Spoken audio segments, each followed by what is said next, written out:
Hello, I'm Angelina Kelly, and today we are still reeling from the news that Manchester United have sacked Ruben Amorim. Darren Fletcher will be taking charge of the side on a temporary basis, but according to reports, a certain club legend could be returning as interim manager. To get into this, I'm joined by the host of our talkSPORT Man United show, Inside Devils, Flex. So, Flex, the latest news at the time of us speaking is that Manchester United have held individual conversations with a number of former players under consideration for the role of interim manager, which we would imagine would be until the end of the season, until they appoint a new permanent head coach. And Ole Gunnar Solskjaer is thought to be the leading contender. This obviously isn't Ole's first time at the helm. His previous spell as United manager began under similar circumstances as an interim after Jose Mourinho was sacked in 2018. He was instantly a hit with the fans and subsequently got the job permanently until he was sacked in November 2021. He led United to 5 cup semi-finals but only won one. Lost the Europa League final against Villarreal, but did get United second and third place in the Premier League. So, Flex, what is your initial reaction to him being the leading name? I still don't really know how to feel, to be honest with you. I haven't actually comprehended it yet because the first thing that comes to my head is how have we ended up here again? Like what are we doing? Like are we living in the video game Sims?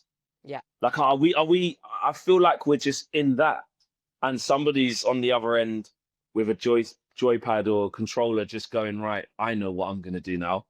I'm gonna let them get Ollie 10 years before, 8 years, but nearly a decade before, and let them go through all of that and then bring him back as an inter like you couldn't write it. Like, so on one hand, I'm just like, I can't believe we're in a position where we've changed so much at the club, made so many big decisions, only to end up back at Ole Gunnar Solskjaer with the biggest of greatest of respect to Ollie. Like, Yeah. the way, those, iconic scenes, I say iconic, but those significant scenes of, when he was on his way out, it was sad. He was in tears. You know how much the club means to him.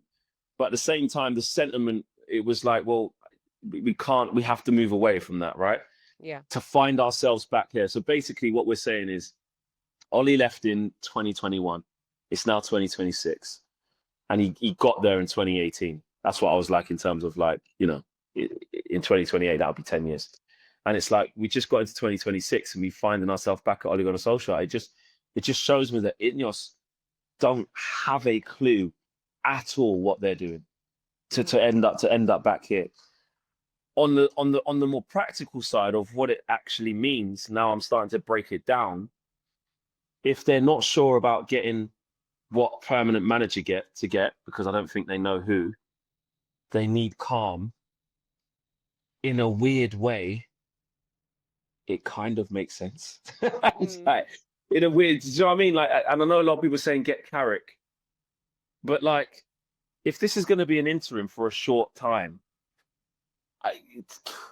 Ollie's got more experience than Carrick at doing that, and actually has a good track record of doing it for us. So he's not going to come in and make too many crazy changes. He'll do what he's done before, which get smiles on faces, get people excited, get the feeling going again, boost the morale of the players.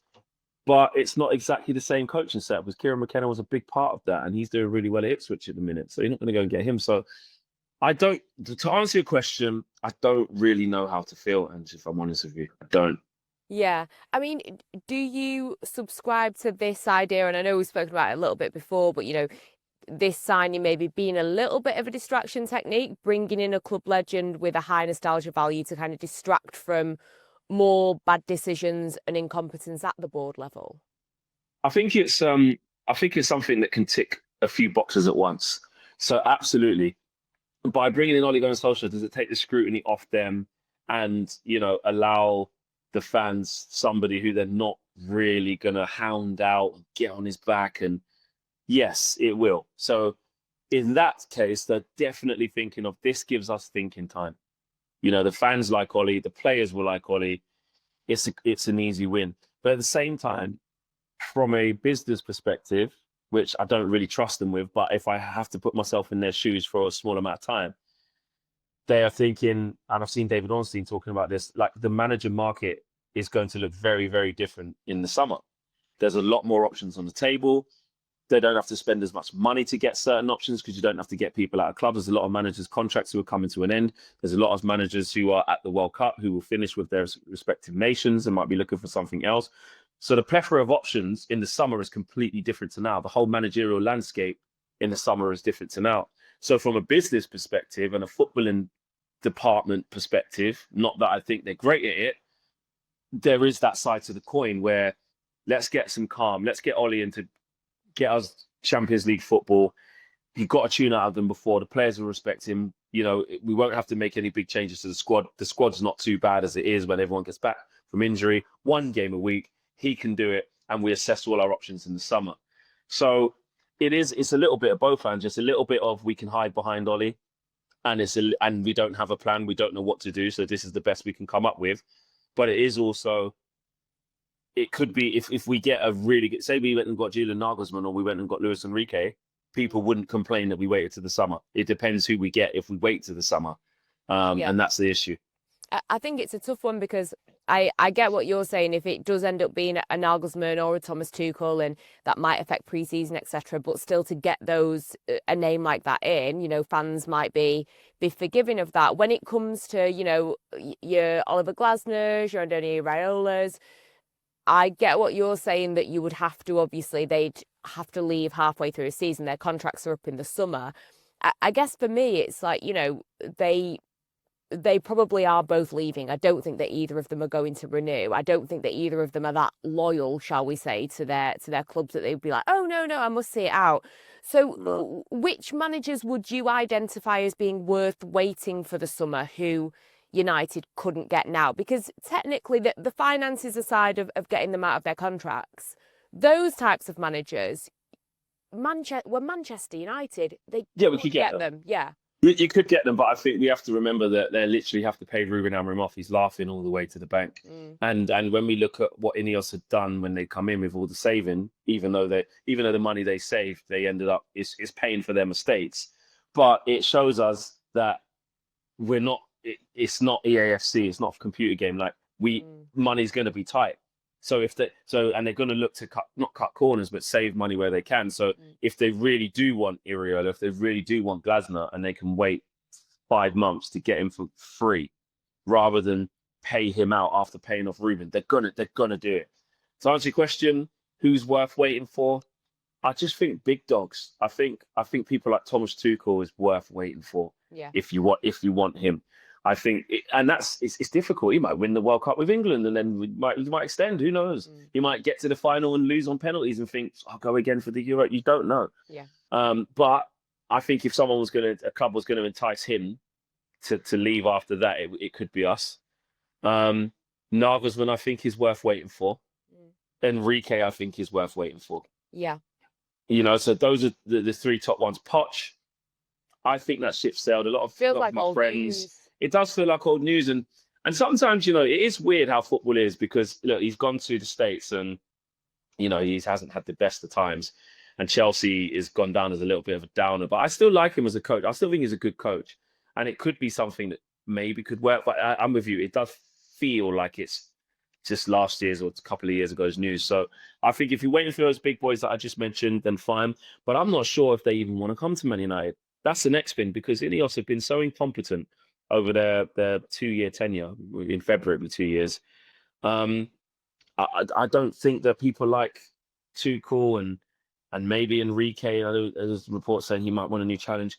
I'm not sure they look at Ineos and have faith in how they operate. And that's what scares me. I don't think they're capable of enticing us. And if they'd want to be head coaches as well. And if they would want to be head coaches and work under this manner. We've just seen it with Maresca.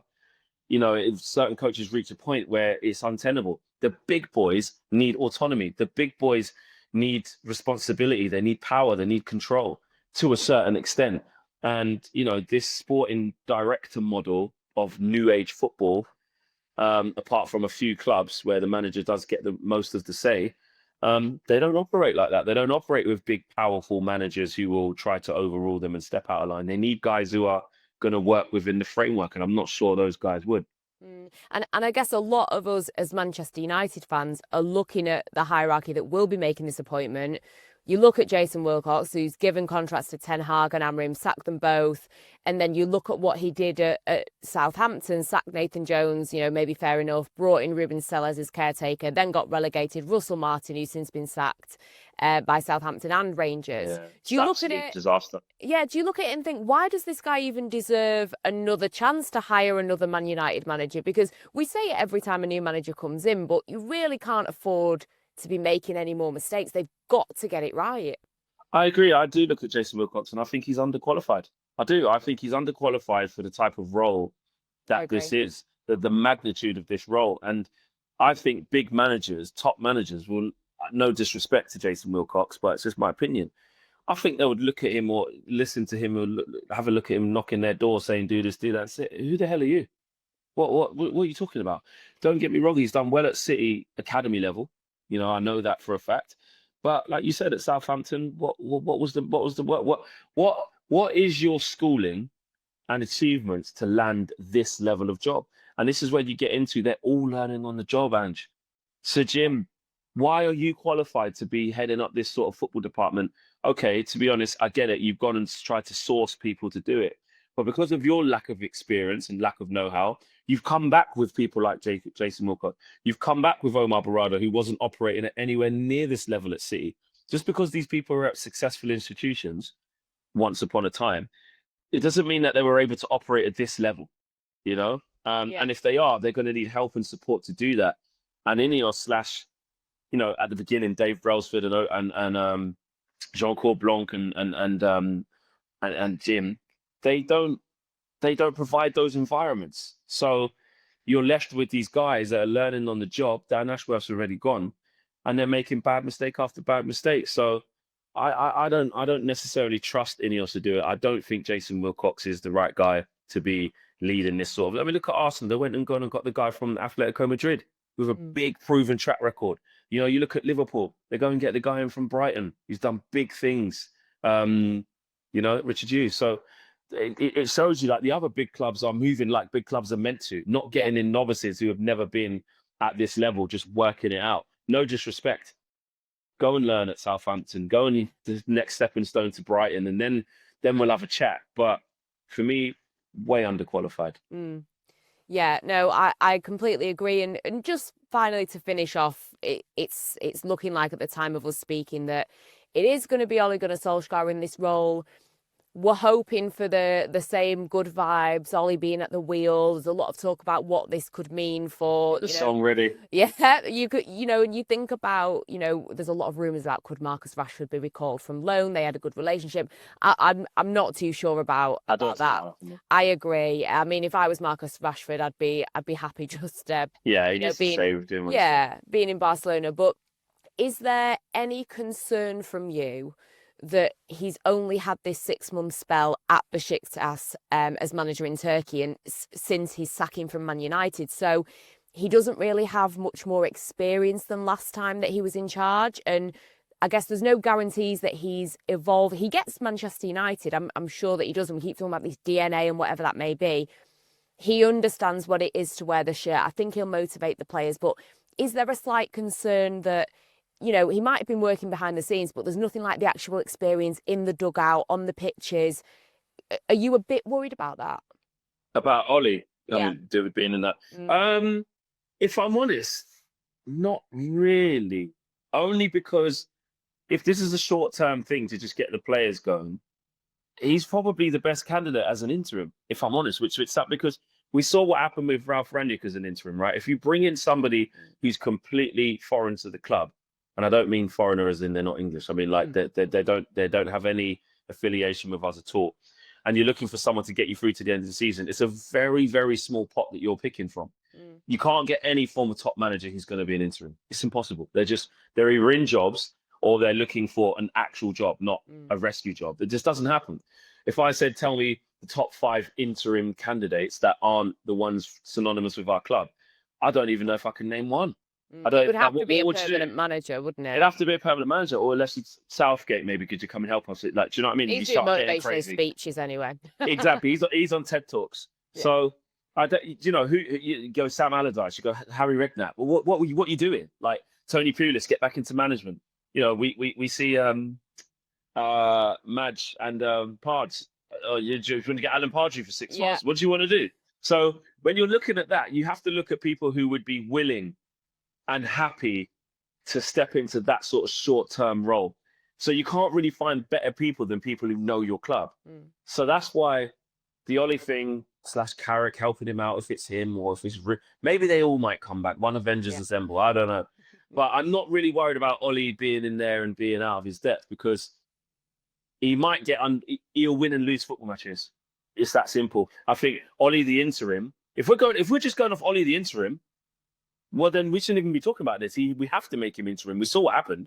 But if we're talking about Ole, the guy that got 2 years after that, 3 years after that, 2 years, sorry, then it's a different conversation. Then we got found out when it's getting transfers, when it's really planning for the future. We got found out.